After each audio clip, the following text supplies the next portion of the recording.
السلام عليكم جميعا ورحمة الله وبركاته. بسم الله الرحمن الرحيم. الحمد لله رب العالمين. الحمد لله الذي يجيبني حين أناديه ويستر علي كل عورة وأنا أعصيه ويعظم النعمة علي فلا أجازيه. نحمده ونسبحه ونقدسه على آلائه ونعمائه،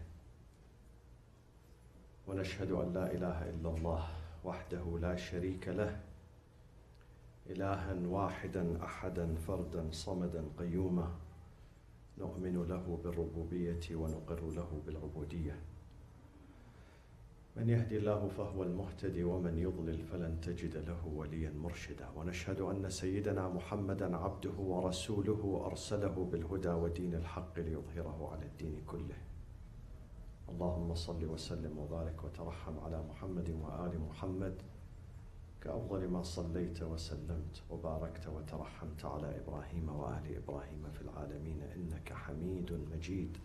وصل اللهم وسلم على جميع الأنبياء والمرسلين والأوصياء والصديقين وعترة نبيك الطيبين الطاهرين المعصومين والخلص من أصحابه المنتجبين ومن تبعهم بإحسان وإيمان إلى يوم الدين. عباد الله، أوصيكم وأوصي نفسي بتقوى الله ولزوم أمره.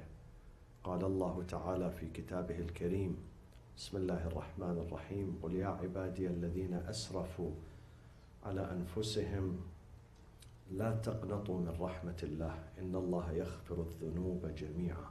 صدق الله العلي العظيم.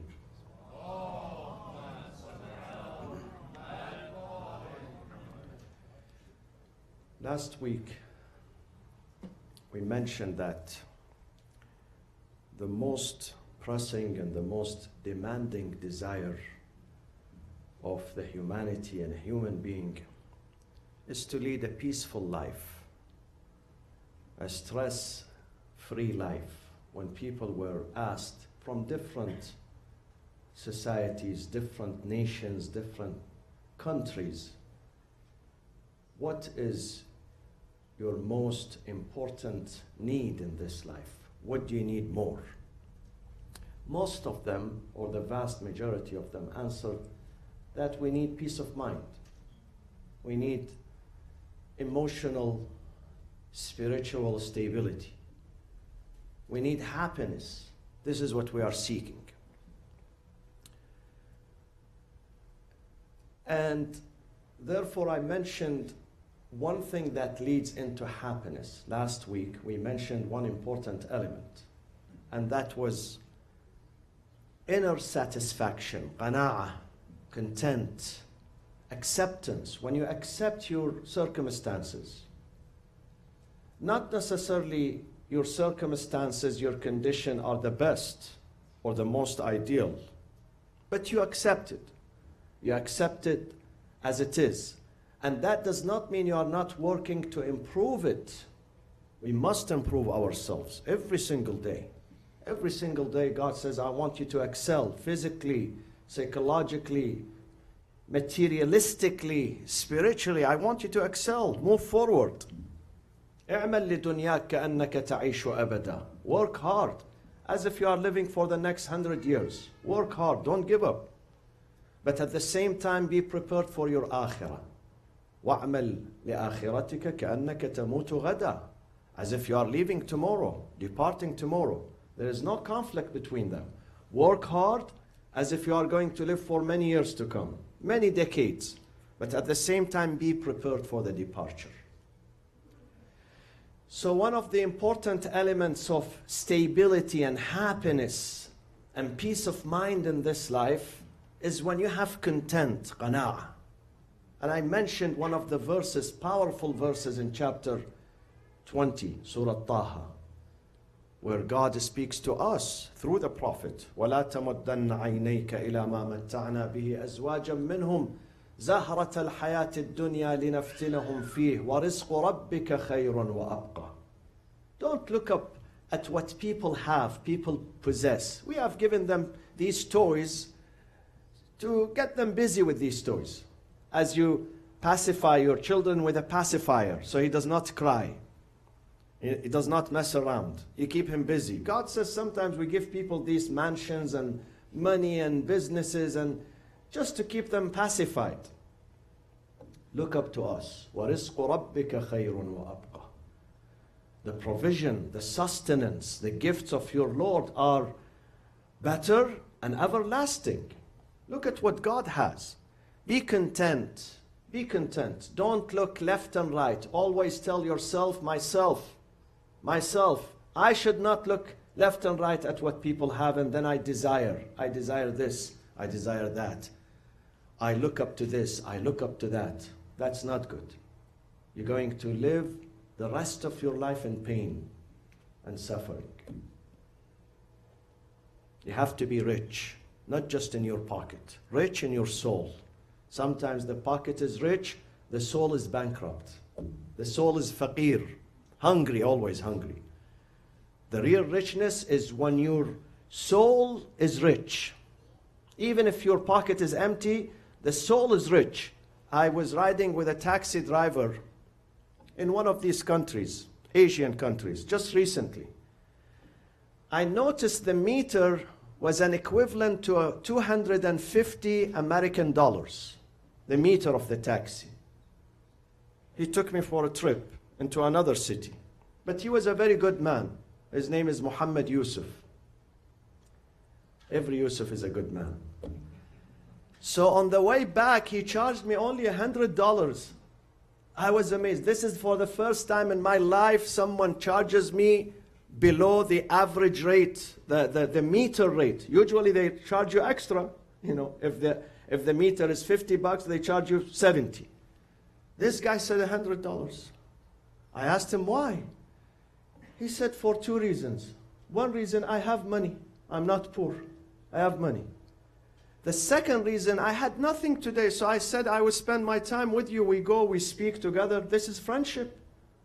Subhanallah. He's charging me much less than what he deserves, and I was ready to give him that money. But he charged me $100. I said to him, man, you are the richest person. You are the richest person. Your heart is very rich.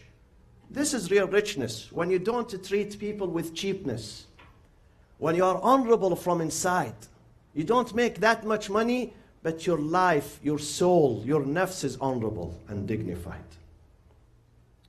وَلَا تَمُدَّنَّ عَيْنَيْكَ إِلَى مَا مَتَّعْنَا بِهِ أَزْوَاجًا مِنْهُمْ. This is real happiness. This is real joy. The second element of stability and stress-free life, scientists, psychologists, anthropologists say that when we believe in justice, when we embrace justice and implement and practice justice in our life, the more human societies practice justice and fairness and equality, the less they practice oppression and injustice and aggression, the more happiness they develop, the more stability they develop, the more peace of mind they develop. Aristotle, more than 2,000 years ago, he said, any given society cannot achieve real happiness and stability if a fraction of that society, not all of them, a fraction of the people are suffering. If a fraction of the people are being oppressed, being marginalized, the whole society will pay the price. And this is a theory in the Quran.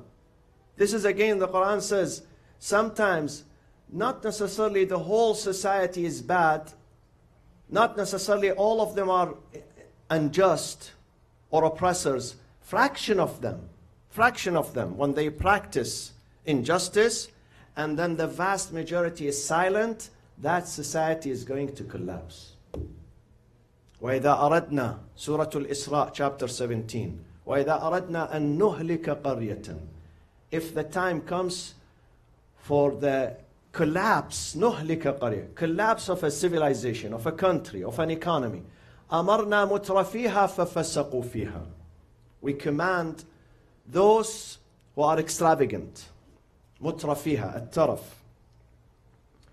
those who lead a life of luxury, مترفيها, ففسقوا فيها. They commit mischief and injustice in it, in that society. Only small fraction. فحق عليها القول فدمرناها تدميرا. Then that's it. Our command goes that this society is not going to survive. This society is going to collapse.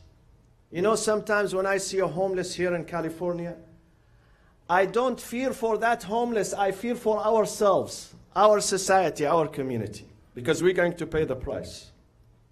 When we have some people suffering, some people go hungry. Yesterday I met with the Lieutenant Governor Newsom, Gavin Newsom, who's going to be our next governor soon, inshallah. Good guy. I said to him, Mr. Governor, yes, this is truly a golden state. Golden. God has given us many golden things, many treasures in this state. But look at the statistics. At any given moment, at any given night, we have about 150,000 homeless people in the streets of California. 150,000 people. They have no place to stay. This is not justice. This is not golden anymore. For me, this is not golden. Because golden, when all the inhabitants, all the citizens, every member of this society should enjoy a house, a roof, a room for himself or his family. We are trailing behind. In terms of education, the state is ranking number 44. Can you imagine? The golden state, the richest state, which is compared to other countries and other economies. The 7th strongest economy. When it comes to education, we are number 44 in the nation. So, when there is injustice, the whole society is going to suffer. But when there is justice, and justice has two parts, my friends. One part is individual justice, على المستوى الفردي, when it comes to the individual level. You have to live justice. You have to believe in it. You have to be just with your own self. Before you become just and fair with others, you have to be just to yourself. Don't degrade yourself. Don't devaluate yourself. When we commit a sin, when we commit a violation, when we break the law, the first loser of that violation is ourselves. When we lie, a liar is inflicting damage on himself, hisself. Before he looks bad in the eyes of others, he looks bad in his own eyes. He's going to have inner breakdown. He devalues himself. When someone is being dishonest, he's not hurting others only. He's hurting his soul. One of the students of seminary, he finished his studies under his supervisor and mentor for 20 years, one of the great scholars. So when he was about to leave, to go back to preach, to teach, he asked his mentor, his teacher, to give him an advice. He tells him, advise me. So the mentor gives him only one sentence, just one sentence. He says to him, لا تظلم أقرب الناس إليك. يعني لا تظلم نفسك.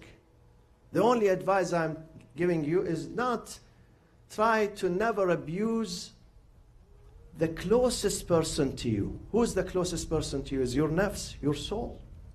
This is the closest thing to you. Don't abuse.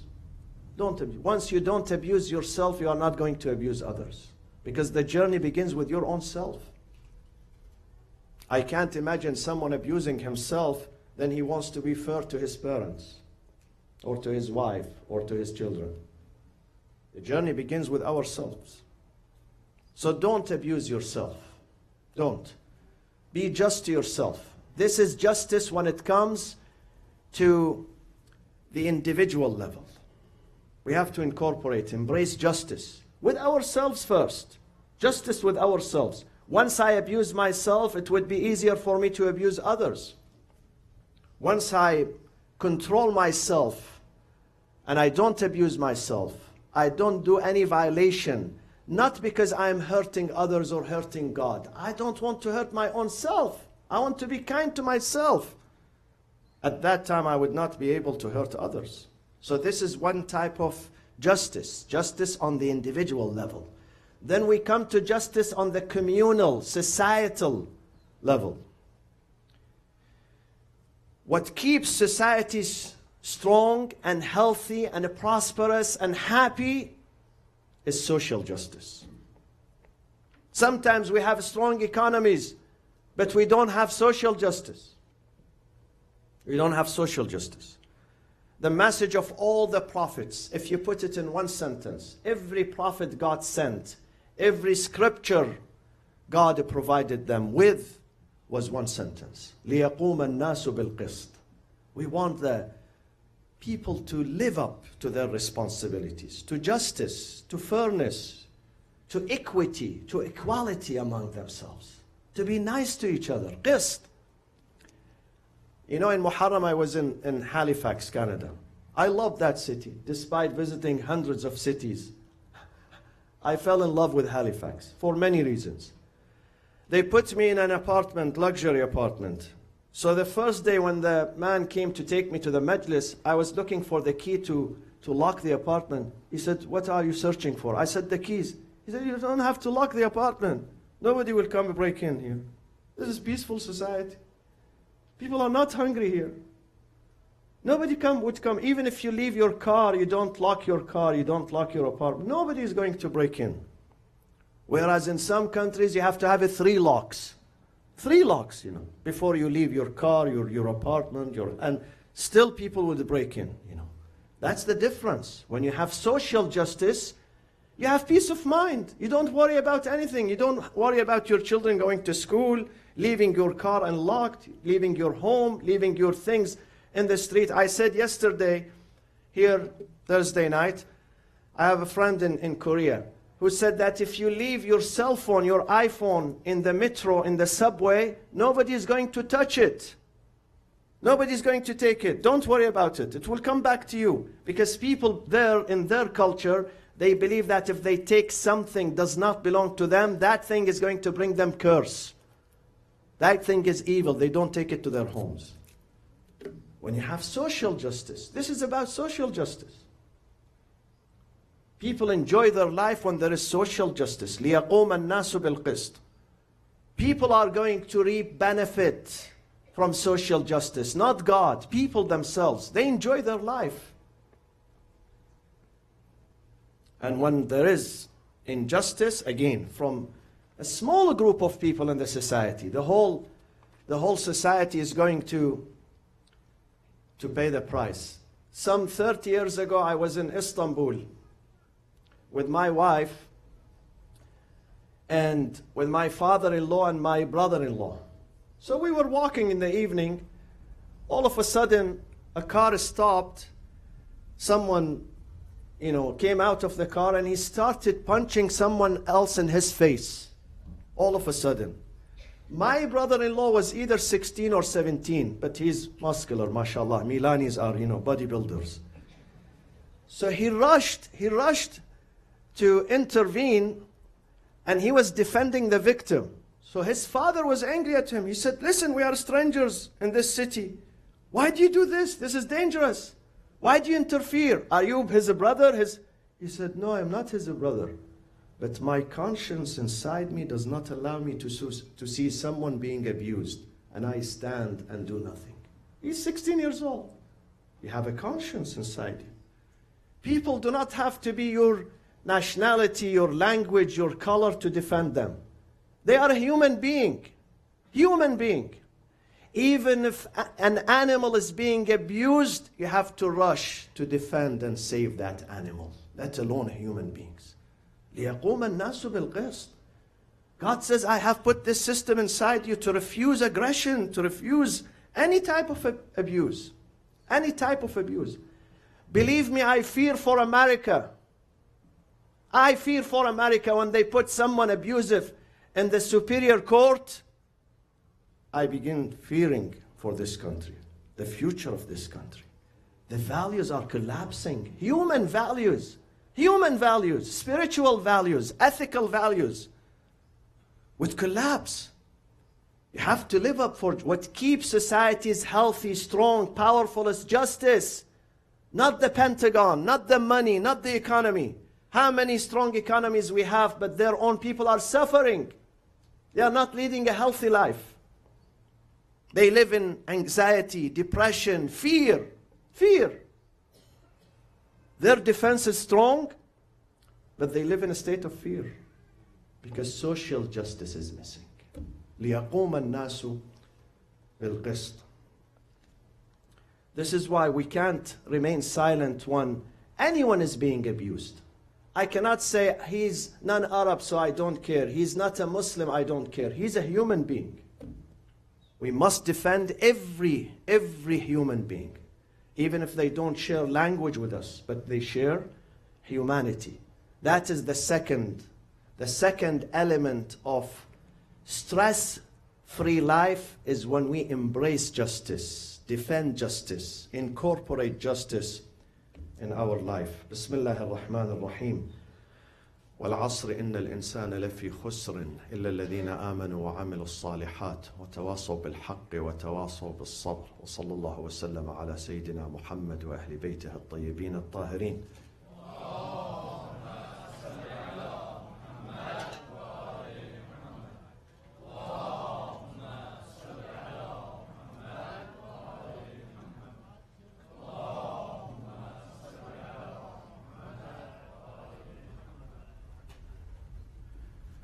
بسم الله الرحمن الرحيم. الحمد لله رب العالمين.